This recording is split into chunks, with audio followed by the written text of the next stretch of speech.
बाबा साहब की जन्मस्थली होने से महू हमारे लिए पुण्य भूमि से कम नहीं, बोले रक्षा मंत्री राजनाथ सिंह। इंदौर आकर महू आर्मी वॉर कॉलेज पहुंचे रक्षा मंत्री सिंह। सिंह ने कहा, महू आर्मी वॉर कॉलेज आना मेरे लिए सौभाग्य का विषय। सीडीएस और थल सेना प्रमुख के बीच आर्मी अफसरों से बोले रक्षा मंत्री सिंह, आप और हम एक। रक्षा मंत्री राजनाथ सिंह ने बाबा साहब की जन्मस्थली पर भी नमन किया।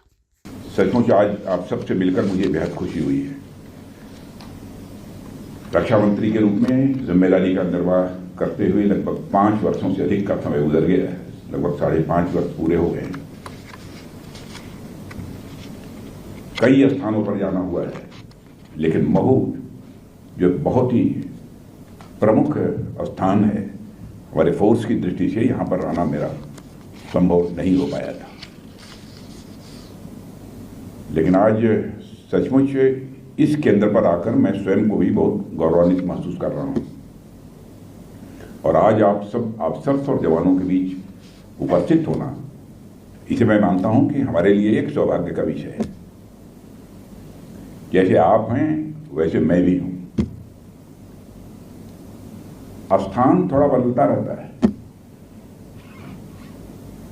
आप भी नंबर 1 हैं, हम भी नंबर 1 हैं।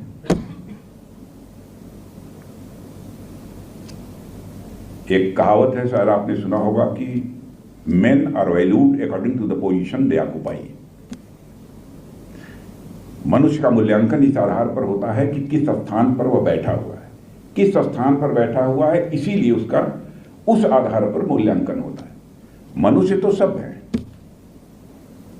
क्योंकि कम से कम हाई स्कूल तक तो मैथमेटिक्स आप सबने पढ़ी होगी या 8th क्लास तक तो पढ़ी होगी। जैसे 111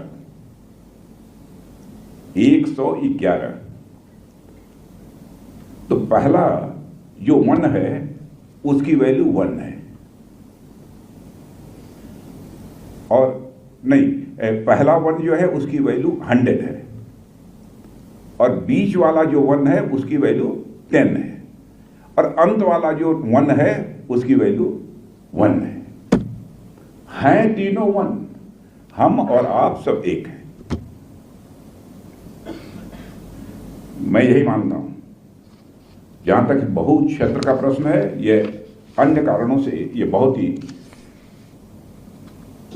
अपना महत्व रखता है, और बाबा साहब भीमराव अंबेडकर के जन्म स्थान होने के कारण यह क्षेत्र हम सबके लिए, मैं मानता हूं कि किसी पुण्य भूमि से कम नहीं है। उनके जन्म स्थान होने के अलावा भी यह क्षेत्र कई कारणों से बहुत महत्वपूर्ण भी माना जाता है। इस कैंटोनमेंट को स्थापित हुए मुझे बताया गया है कि करीब 200 वर्षों से भी ज्यादा का समय गुजर चुका है, और इतने लंबे कालखंड से ही महू कैंटोनमेंट लगातार हमारी आर्म्ड फोर्सेस का एक महत्वपूर्ण हिस्सा बना हुआ है। साथियों, महू में एक लंबे समय से army war college, infantry school और military college of telecommunication engineering भी लगातार अपनी सेवाएं दे रहे हैं, और अपनी स्थापना के समय से ही ये संस्थान भारतीय सेनाओं के अफसर्स और जवानों को मिलिट्री स्ट्रेटजीज और युद्ध कौशल में लगातार पारंगत बना रहे हैं। ऐसी ऐतिहासिक संस्थाओं से जुड़े हुए आप सभी जवानों के बीच आना स्वाभाविक रूप से मेरे लिए एक गौरव का विषय है। और साथियों, आज इस अवसर पर मैं राष्ट्र के प्रति आप सभी की सेवा के लिए भी आपके प्रति हृदय से सम्मान व्यक्त करता हूं। आभार नहीं व्यक्त करता हूं, सम्मान व्यक्त करता हूं, क्योंकि आप अपनी दायित्व का निर्वाह कर रहे हैं। इसलिए आभार नहीं, आप जिस शानदार तरीके से अपनी जिम्मेदारी का निर्वाह कर रहे हैं उसके लिए मैं आप सबके प्रति सम्मान व्यक्त करता हूं। आपका समर्पण और आपकी कर्तव्य निष्ठा देशवासियों के लिए एक सोर्स ऑफ इंस्पिरेशन है, एक प्रेरणा का काम करती है, और यही आपकी मेहनत और प्रतिबद्धता ही है जिस वजह से हमारा देश और उसकी सीमाएं लगातार सुरक्षित और सशक्त हो रही हैं। और आप अपनी सेवाओं से राष्ट्र के प्रति अपने समर्पण से न केवल देशवासियों का विश्वास आप अर्जित कर रहे हैं, बल्कि अपने आप में एक मिसाल भी आप प्रस्तुत कर रहे हैं।